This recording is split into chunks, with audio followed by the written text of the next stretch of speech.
कुछ दिनों पहले हेमा कमेटी रिपोर्ट आई थी जिसमें मलयालम फिल्म इंडस्ट्री में हो रहे सेक्सुअल अब्यूज को एक्सपोज करा गया है। The Hema Committee report, which came out last week. This report detailed harassment in the Malayalam film industry. The report was released on the 19th of August, but the AMMA sat on it. Malayalam film industry को Indian cinema का thriving sector माना जाता है। इस industry में बनने वाली फिल्में innovative story telling, realistic portrayal और एक्सपेरिमेंटल अप्रोच के लिए जानी जाती हैं।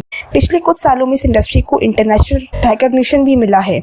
ऐसे में इस इंडस्ट्री में फिल्म सेट्स पर काम कर रही विमेन के साथ सेक्सुअल क्राइम होना शॉकिंग है।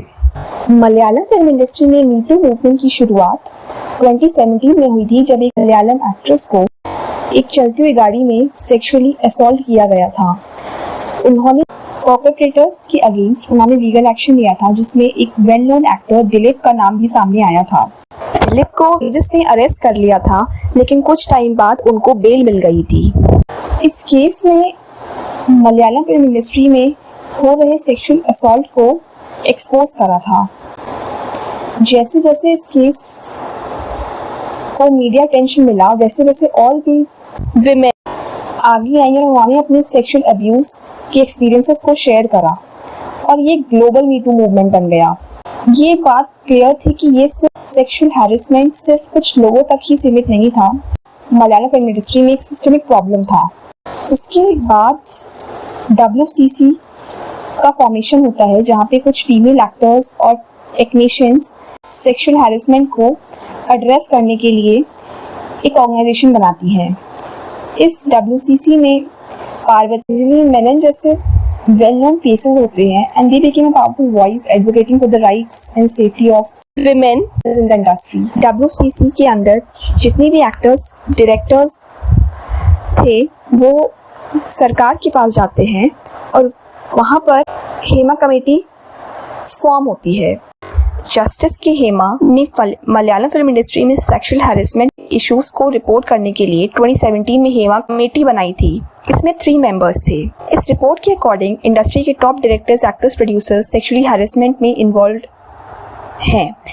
मेन का कार्टेल है जो फीमेल्स को सेक्सुअली अब्यूज करता है।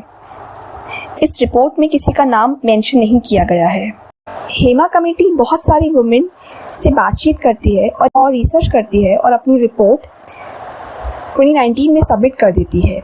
ये रिपोर्ट 2019 में केरला गवर्नमेंट को सबमिट तो हो जाती है, लेकिन पब्लिक नहीं की जाती है। इन्वेस्टिगेशन डिलेज के चलते इसको पब्लिक नहीं किया जाता है। 19 अगस्त 2024 को पब्लिक किया जाता है। इस रिपोर्ट के अकॉर्डिंग 10 to 15 लोगों का ग्रुप है जो मलयालम फिल्म इंडस्ट्री को रूल करता है, जिसमें A list actors, producers, directors involve हैं और वो विमेन को हैरेस करते हैं।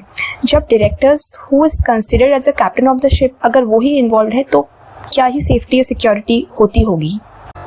रिपोर्ट में लिखा है अगर कोई फीमेल एक्टर फिल्म में रोल चाहती है तो उससे उस रोल के बदले में सेक्सुअल फेवर्स मांगे जाते हैं, और अगर कोई सेक्सुअल फेवर्स देने के लिए मना कर देता है तो उसे बॉयकॉट किया जाता है। मलयालम फिल्म इंडस्ट्री में फीमेल्स को basic amenities like changing rooms, toilets provide नहीं किया जाता है। इस रिपोर्ट में ये भी लिखा है कि उनके ऊपर वल्गर कमेंट्स भी किए जाते हैं। बेसिकली पूरी तरीके से उनकी आवाज़ को, उनकी एग्जिस्टेंस को दबा दिया जाता है और उनको हैरेस किया जाता है। जब ये रिपोर्ट आती है तो इसके बाद अम्मा, association of Malayalam movie artist के प्रेसिडेंट मोहन लाल, जो एक सीनियर एक्टर हैं, उन्होंने अपनी पोस्ट से रिज़ाइन कर दिया। उनके ऊपर बहुत क्वेश्चंस किए गए थे कि इतने टाइम तक उन्होंने क्या करा। फ्रेशर में आके उन्होंने अपनी पोस्ट से रिज़ाइन कर दिया।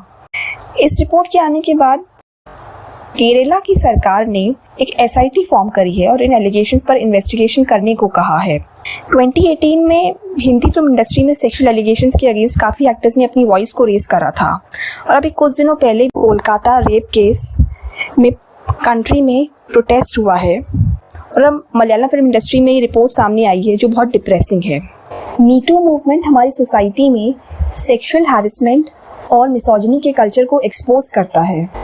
हमें अगर कोई मीनिंगफुल चेंज लेके आना है तो हमें उसके लिए स्ट्रॉन्ग लीगल रिफॉर्म्स चाहिए और एक कल्चर शिफ्ट लेके आने की ज़रूरत है, ताकि वो विमेन के राइट्स और उनकी वॉइसेस को रेस्पेक्ट करें।